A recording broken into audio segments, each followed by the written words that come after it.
tere hommikust, kallid kaasteelised, üle nädala. Vahepeal käisin siin pidustustel ja täna ma tahan hoopis rääkida Kaitseväest ja lastest ja mõne sõnaga ka Ukraina sõjast. Ja aluseks tuleb kirjakoht Jesaja raamatu 30. peatükis salmid 27-31. Ja vaata, issanda nimi tuleb kaugelt, ta viha põleb ja suitsupilv on ränk. Ta huuled on täis sajatust ja ta keel on otsekui hävitav tuli. Tema hingus on tulvava jõe sarnane, mis ulatub kaelani, et lennutada paganad õnnetuse ikkesse, et pana rahvaste lõvapärades eksiteele juhtivad suulised. Siis te laulate otsekui püha pühitsemise ööl. Rõõmustate südamest otsekui vilepilliga käia, kes läheb issanda mäele Iisraeli kalju juurde. Ja issand annab kuulda võimsat häält ja näha oma käsivare laskumist maruveas hävitava tuleleigina paduvihma äikese ning raheteradega. Jah, Assur ehmub issanda hääles, kui ta vitsaga peksab. Aamen. Mõtisklesin veel kord härra Vaheri väljaütlemise peale, et Kaitseväe laos midagi ei ole. Ja siis mul tuli meelde hoopis härra Ilmjärve raamat Hääletu alistumine. Kui ma vaatan praegust peavoolupoliitikat, siis on see otseselt riigi reetmisega tegelemine. Taasi viime vara võõrastele, kehtestame kõrged maksud, hävitame kohaliku ettevõtluse, tee seda teadlikult, ajame laste ja noorte vaenulikku poliitikat, tegeleme kliimaidiotismiga, kõik lihtsalt selleks, et lõplikult hävitada see rahvus. Hääletuse alistumises siis härra Ilmjärv tõi välja, et seltsimees Päts, nii ma võin teda julmalt nimetada, või härra Päts või kuidas kellelgi sobib, sai mingeid ressursse, et tegeleda teatava poliitikaga. Mul on kurb tõdeda, et ajalugu on korduma hakanud. See mees tegi seda ilmselt lihtsalt mugavusest ja väsimusest pigem, vana mees ikkagi, suhkruhaige. Aga need kohalikud tüübid teevad seda lihtsalt puhtalt rahalisest ahnusest. Rahalised ahnusest, et lihtsalt oleks mugav ära elada, mõtlemata üldse oma rahva tulevikule. Selliste tüüpide kohta ma olen ka üht-teist kuulnud seda, et kui nad ise teha ei saa, siis nad panevad kas või ärid või majad põlema. Kui vaja on, et peaasi keegi teine ei saaks asju ajada. See oli ühes Kesk-Eesti piirkonnas 90-ndatel oli selline probleem, keegi tahtis äri ajada. Tüübid ei andnud ja panid siis asja põlema lihtsalt, et keegi teine ei saaks. Ja täpselt nii kaugel on valmis ka need vennad minema, kes seal parasjagu võimul on. Omaette teema on veel Ukraina sõda. Ikkagi jätkuvad, kui nüüd päris ausalt rääkida. See riik, mille majandus ei ole korras, ei tohiks toetada. Iga asja toetamine, aitamine peaks lähtuma ikkagi sellest, et omad asjad on korda tehtud. Ja siis võime anda nii palju ressurssi, et mis see hätta jääks. Mitte niimoodi, et meil endal midagi ei ole varsti, anname teistele. Härra Vaheri puhul ma ei imesta, et see ladu võib seal tühi olla. Tundes teatavat ugrikultuuri või teatavat varga mentaliteeti, ütleme siis otse välja. See võibki nii olla. Aga selle baasil on ikkagi absurdne sõda õhutada. See on täitsa absurdne, skisofreeniline, ma ütleks sellisel juhul. Või teadlik rahvastiku likvideerimisele kaasa aitamine, saades sellest kindlasti teatavat korralikku hüvitist, sest teistmoodi ikkagi tegema ei hakata seda, ma ei usu seda lihtsalt. See on teadlik genotsiidile kaasa aitamine. Järelikult ma ei usu, et endine politsei peadirektor peaks hakkama seda valetama. Ma ei usu seda. Sellepärast, et muidu ei oleks ugrilased temaga 8 aastat kakelnud, kui ta oleks nii-öelda oma jope päriselt. Ugrilane klakkab ainult nendega, nagu ma siin oma kodukandiski näen, et kulutatakse maksumaksja raha lihtsalt oma töötajate, oma rahvaga kaklemisele.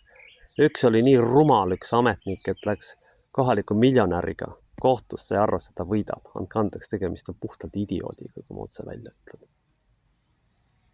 Inimesel lihtsalt on suurushullustus sellisel tegelasel. Ja seda on kõik kohad täis, seda suurushullustust. Kõige kurvem on see, et maksudega on ju siit noored minema peletatud, sündimus on alla saadud.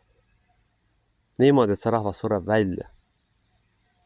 Kujutage ette, et teil, rahvas ka ju ei ole ja küll üks asi on see, et relvastust pole piisavalt või on seda vähe, aga pole ka kellegi enam varsti seda anda. Järgmine põlvkond tuleb ju poole väiksem. Juba praegu on olukord see, kui praegu sünnib, ütleme jämedalt, kuskil 9000 last ja siis umbes 15 aasta pärast, kui need tendentsid jätkuvad, siis 5000. No mis siis teete? Ja kui palju neist üldse millekski võimelised enam on? Või palju üldse huvi on, ma küsin niipidi. Saksamaal oli näiteks vahejuhtum, kus kuulutati välja mobilisatsioon. Ja 300 000 kutsealusest läks kohale 530. Miks? Sest Saksamaal on otseselt kohaliku rahvavaenulik poliitika, kus maksud ja kõige muu lollusega on sakslaste elu lihtsalt põrguks muudetud, kus näiteks sakslane ei tohi palvetada, isegi politsei tuleb võtab piibli ära ja islamistidele on tegelikult kõik lubatud. See on poliitika. Inimesed on jäänud globalistliku idiotismi hammasrataste vahel. Ja selles on probleem. Ja usun, et ka siin läheb mingil hetkel see täpselt sama kaugele, et hakatakse kõike rahvusliku vastu võitlema. Aga seda ju tehakse. Perekonna kallal on mindunud mingisuguse globalistliku idiotismi ja rollinihetega, kus kõik võimalikud patoloogiad on kuulutatud normaalsuseks, mis aastane 91 oli tegelikult kuulus ikkagi meditsiini käsiraamatusse. Nüüd seda hakatakse televisioonis eksponeerima, ma näiteks olen kuulnud. Kuhu me oleme jõudnud siis? No püha jumal, tulge taevas appi. Laos pole midagi, rahvast ei ole, tegeletakse mingi populatsiooni likvideerimisega. Üks on kindel, praeguse kursi jätkudes see süsteem sureb välja. Täielikult. See ei saa niimoodi jätku sellise maksupoliitikaga, kus Euroopa Liidu kõige kõrgem 24% käibemaks on toidul, kus Läti ja paljud teised riigid on seda teadlikult langetanud. Juba ainuüksi selline maksupoliitika on praeguses olukorras teadlik rahva reetmine. Kordan veel kord ühe olulise numbri üle. Eesti andis Ukrainale 222 miljonit eurot. Ameerika järel oli see teine.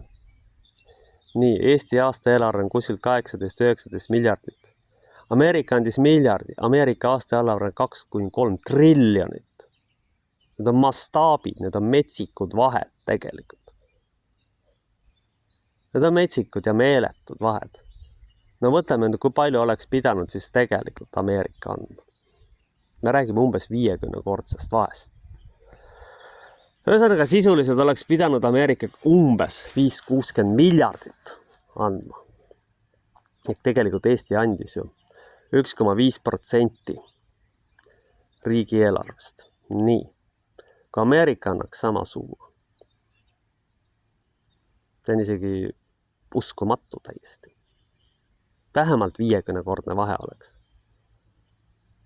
Ja nüüd siis omadele ei taheta maksta toetusi. Töötutele inimestele makstakse naeruväärselt kommi raha kui kohalikele tüüpidele, kes sisse tuuakse, kes on globalistidele kasulikud. Neile makstakse seda kõrgemat raha. Ja siis ei ole relvi ka seal normaalselt kaitsemas. No see on teadlik suitsiid, millega te tegelete. Siis on mingid vargad pandud kuskidele juhtpositsioonidele, kes inimesi mõnitavad ja kiriku mainet alla toovad. Ma ei ütle, kus see on, aga see on niimoodi. Tüüp ei taha ära minna ja laseb uksest kohe jalga. See ei ole ei mehelik ega vaimulik, ega mitte mingite aspektide järgi normaalne aktsepteeritav käitumine. See on patoloogiline poisike lihtsalt. Ei rohkem ega vähem. Ja selline seltskond lõpetab varem või hiljem ajaloo prügikastis.